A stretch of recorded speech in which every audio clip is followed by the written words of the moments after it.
students.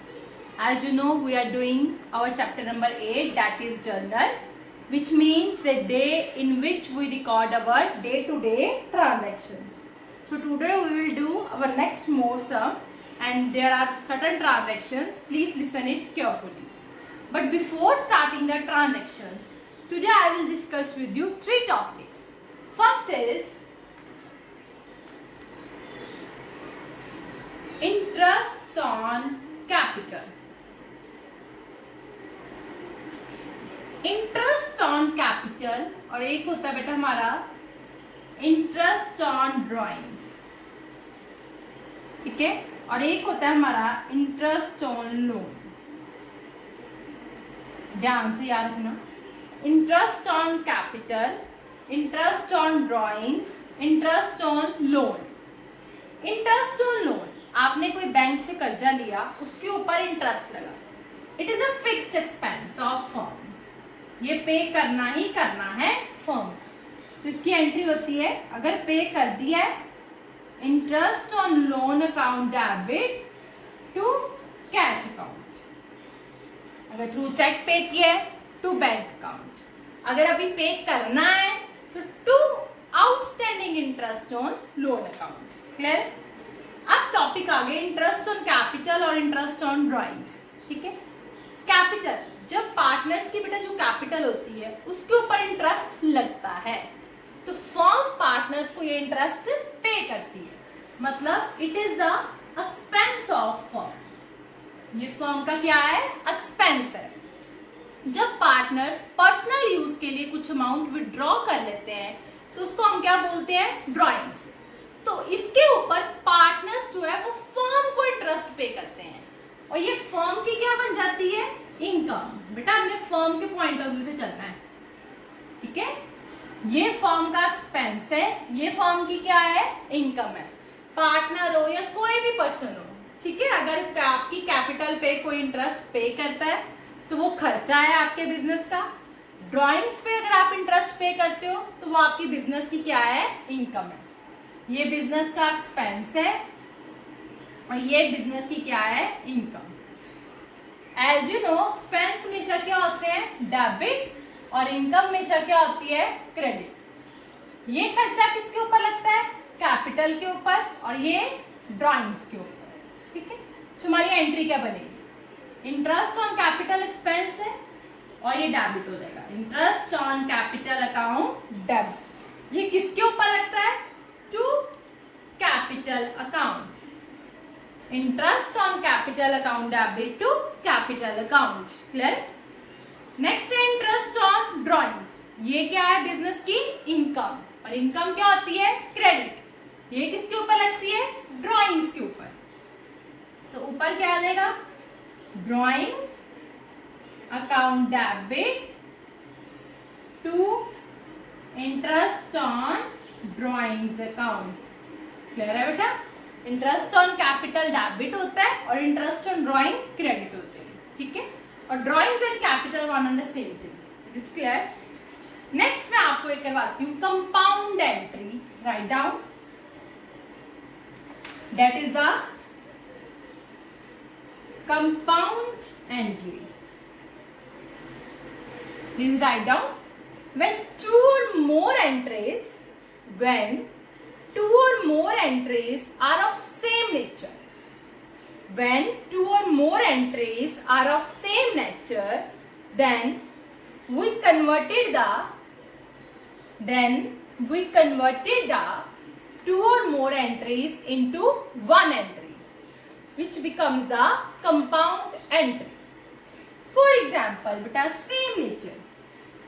For example, आपने rent पे किया, सैलरी पे की,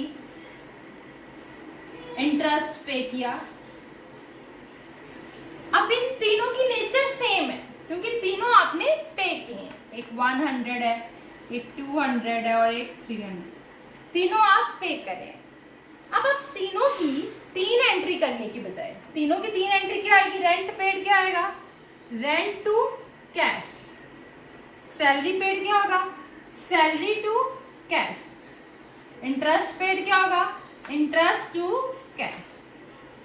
हम इन तीनों की 3 एंट्री करने की बजाय इन तीनों को एक एंट्री में कन्वर्ट कर देंगे। कैसे? इन तीनों में जो कॉमन है वो एक बार लिखेंगे, बाकी अलग है। कॉमन क्या है इन तीनों में? 2 कैश 2 कैश 2 कैश। तो हम एंट्री क्या बना लेंगे? 3 डेबिट और 1 क्रेडिट। क्या एंट्री बन जाएगी हमारी? रेंट अकाउंट डेबिट 100 है, salary account debit 200, interest account debit 300। Clear है? मैंने डेबिट तीनों के इकट्ठे कर दिए और नीचे लास्ट में एक ही बार लिख दिया जो कॉमन था, 2 कैश अकाउंट, तीनों को प्लस करके 600। ये हमारी कौन सी एंट्री बन गई है? Compound journal entry. जब 2 या 2 से ज्यादा एंट्री सेम नेचर की हो तब उसको एक एंट्री में कन्वर्ट कर लेंगे। आई होप ये आपको क्लियर हो गया। सो आज हम देयर आर वेरियस ट्रांजेक्शंस वो डिस्कस करेंगे, प्लीज उसको ध्यान से सुनना। तो बेटा हमारी फर्स्ट ट्रांजेक्शन है प्रोवाइड इंटरेस्ट ऑन कैपिटल 60,000। ये कौन क्या? इसका अमाउंट है कैपिटल का 15% पर एनम फॉर 6 मंथ्स। आपको 6 मंथ्स का इंटरेस्ट ऑन कैपिटल निकालना है। अभी मैंने आपको क्लियर किया है इंटरेस्ट ऑन कैपिटल जो है वो हमारा क्या है? एक्सपेंस, और एक्सपेंस हमेशा हमारे क्या होते हैं? डेबिट। तो क्या एंट्री आएगी अभी बताइए ना। मैंने April 1 मैंने डेट डाली, interest on capital account debit 2 किसके ऊपर लगता है? ये कैपिटल अकाउंट। आपने 60,000 अमाउंट नहीं लिखना, because 60,000 is amount of capital. हमने उसके ऊपर इंटरेस्ट लगाना है। कैसे आएगा? 60,000 पे 15%, 15/100। कितने मंथ्स का निकालना है? 6 मंथ्स का। 6 मंथ्स का कैसे निकालते हैं? 6 upon total number of months in a year, that is 12। ये कैसे आ जाएगा मेरे पास? देखो 60,000 इंटू 15% इंटू 6/12। ये आ गया मेरे पास 4,500। ये यहाँ पे लिखते हैं। क्लियर है? नेक्स्ट करें। देखो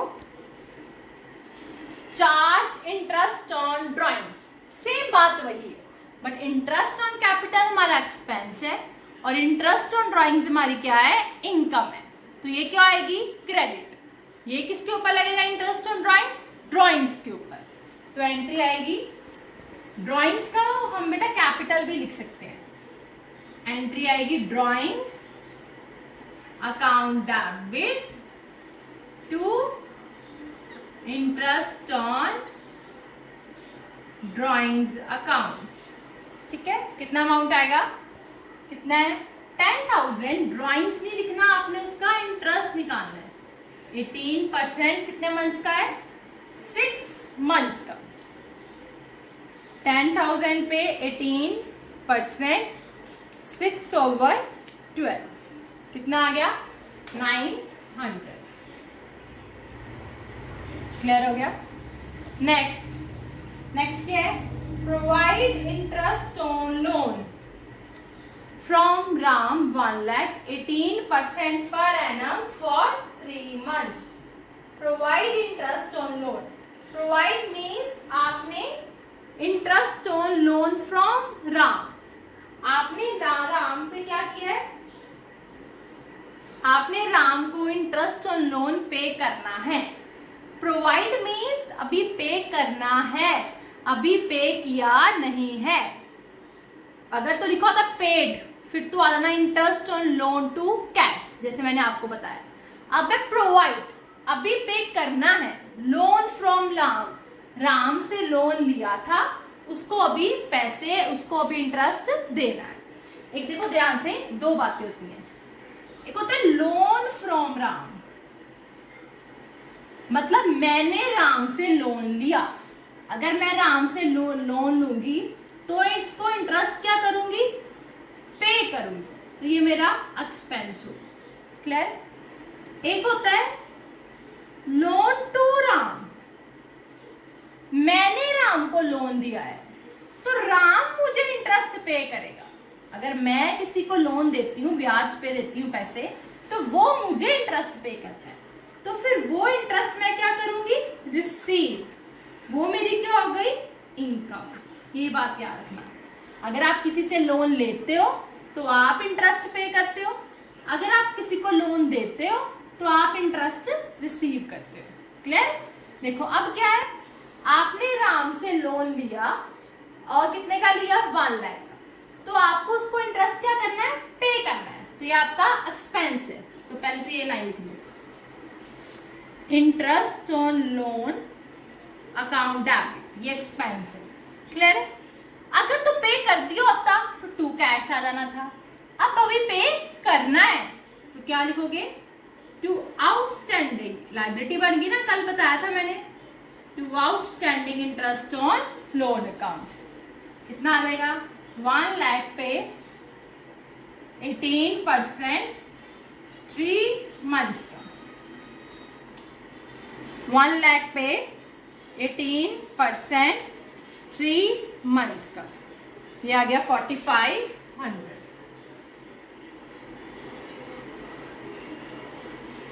नेक्स्ट है बेटा, charge interest on loan to Shyam. अब देखो, लोन टू श्याम, आपने शाम को लोन दिया, अगर आप शाम को लोन देते हो, ये देखो जैसे मैंने आपको समझाया था, अगर आप शाम को लोन देते हो तो वो आपको इंटरेस्ट पे करेगा, आप क्या करोगे, रिसीव करोगे। हमेशा जब अकाउंट्स बनाने हैं तो आपने खुद को देख के चलना है, आपने इंटरेस्ट क्या किया, रिसीव, तो ये वाला इंटरेस्ट ऑन लोन आपकी क्या हो गई, इनकम, और इनकम हमेशा क्या होती है, क्रेडिट। क्लियर? देखो मैं क्या कैसे करती हूँ, मैं पहले नीचे लिख देती हूँ, to interest on loan account. ठीक है बेटा, अब मुझे पता नहीं है ऊपर क्या आना डेबिट, अगर तो मुझे मिल जाता, यहाँ पे लिखा होता रिसीव, फिर यहाँ कैश आ जाना था, थ्रू चेक लिखा होता तो बैंक आ जाना था। अब क्या किए, चार्ज किया, अभी मिलना है, अभी मिला नहीं है। अगर बेटा कोई चीज आपने अभी पे करनी होती है, नॉट येट पेड, अभी पे की नहीं है, तो उसके लिए वर्ड यूज करते हैं हम आउटस्टैंडिंग। क्या वर्ड यूज करते हैं, आउटस्टैंडिंग। ऐसे ही अगर कोई चीज अभी रिसीव करनी है, अभी मिली नहीं है, तो उसके लिए हम वर्ड यूज करते हैं एक्रूड। क्या वर्ड यूज करते हैं, एक्रूड, ये लिख लेना। अगर अभी पे करना है तो आउटस्टैंडिंग, अभी रिसीव करना है तो एक्रूड। तो ऊपर आ जाएगा हमारा accrued interest on loan account debit. Clear? Next करें, नेक्स्ट देखो, रिसीव्ड कमीशन ऑफ ₹1000, आपने 1000 कमीशन रिसीव करी, जिसमें से हाफ एडवांस में करी है। हाफ क्या है, एडवांस में आपने कमीशन रिसीव करी। देखो आप कैसे लिखोगे, दो चीजें हुई, कमीशन थी 1000 की, हाफ आपने इस साल की, तो उसके लिए हम वर्ड यूज करते हैं कमीशन। हाफ जो है एडवांस में है, तो उसके लिए हम वर्ड यूज करते हैं कमीशन रिसीव्ड इन एडवांस। अगर हम दोनों के लिए कमीशन यूज कर दें तो हम दोनों को कैसे डिफरेंशिएट करेंगे कि कौन सा इस साल का है, कौन सा अगले साल का है, सो हम ऐसे वर्ड यूज करते हैं। ठीक है, तो हमारी एंट्री क्या आ जाएगी, कैश अकाउंट डेबिट, पैसा तो आया ना दोनों केस में, to commission account, to commission received in advance account. Clear? Commission कितनी आई आपके पास, 500, एडवांस में 500, टोटल पैसा कितना आया, 1000। Is it okay? नेक्स्ट देखो, brokerage due to us, brokerage due to us, हमारे ऊपर दलाली ड्यू है। ब्रोकरेज होता है दलाली, हमें किसी ने ब्रोकरेज पे करनी है तो वो हम पर ड्यू है, उसने मुझे पे करनी है, अभी पे की नहीं है। अगर अभी पे करनी है तो ये मेरी क्या है, इनकम, उसने पे करनी है, मैंने क्या करनी है, रिसीव करनी है। तो मैं लिख देती हूँ नीचे, जैसे मैंने ये पॉइंट किया है, टू ब्रोकरेज अकाउंट, क्योंकि ये मेरी इनकम है इसलिए इसको मैंने नीचे लिखा, ठीक है। अगर अभी मैंने रिसीव नहीं करी तो उसके लिए क्या वर्ड यूज होगा, एक्रूड। अगर कर ली होती तो कैश आ जाना था, अब अभी रिसीव नहीं करी, ड्यू है, तो हम क्या लिखेंगे, accrued brokerage account debit to brokerage account. कितना आ गया, 500।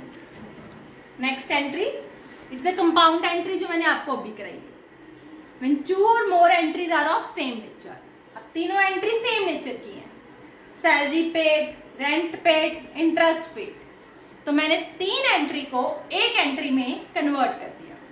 ये तीनों क्या आनी है, डेबिट, तो मैं क्या लिख दिया, ये देखो, salary account debit, interest account debit, rent account debit to cash account.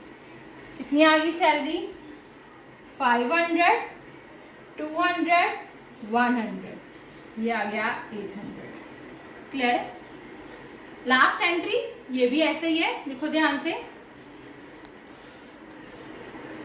क्या है, कमीशन रिसीव्ड, डिस्काउंट रिसीव्ड और डिविडेंड रिसीव्ड। क्या है, कमीशन रिसीव्ड, डिस्काउंट रिसीव्ड और डिविडेंड रिसीव्ड। आपने तीनों चीजें क्या करी हैं, रिसीव करी हैं, तीनों चीजें आपने रिसीव करी हैं, आपके पास पैसा आया है। मैं साइड पे एंट्री कर देती हूँ, देखो ध्यान से, आप कर लेना फॉर्मेट में प्रॉपर। देखो क्या ऐसे होगी, कमीशन रिसीव, तो आपकी एंट्री हो जाएगी cash to commission, discount received, cash to discount, dividend received, cash to dividend. अब तीनों एंट्री सेम नेचर की हैं, तो इन तीनों को मैं एक में कन्वर्ट कर सकती हूँ। इन तीनों में जो कॉमन है वो एक ही बार लिख लूं, बाकी मैं अलग अलग लिख दूं। कॉमन क्या है, cash account debit to commission to discount to dividend, ये एंट्री करनी है आपने, ये नहीं करनी, ठीक है। कमीशन क्या है, 1000, डिस्काउंट 3000, डिविडेंड 5000, ये आ गया मेरे पास 9000। सो गर्ल्स, आई होप ये आपको आज का लेक्चर समझ लग गया हो। Still if you have any query then you can ask from me. Thank you बेटा।